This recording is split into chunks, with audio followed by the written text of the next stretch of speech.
BNP নেতা ফজলুর রহমানকে গ্রেপ্তারের দাবিতে সেগুনবাগিচায় ছাত্র জনতার বিক্ষোভ, সতর্ক আইন শৃঙ্খলা বাহিনী। বিস্তারিত দেখুন কিবরিয়া আলম সুমনের পাঠানো তথ্য ও ভিডিওতে।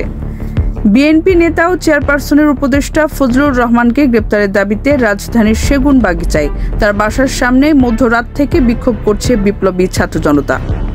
বিক্ষোভকারীরা অভিযোগ করেন, জুলাই গণ অভ্যুত্থানে অংশ নেওয়া আন্দোলনকারীদের ফজলুর রহমান কালো শক্তি বলে অভিহিত করে শহীদদের রক্তকে অবমাননা করেছেন।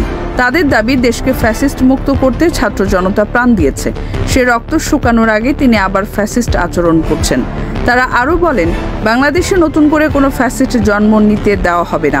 ২৪-এর আন্দোলনকে যারা স্বীকার করবে না, তাদের এদেশে রাজনীতি করার সুযোগ নেই।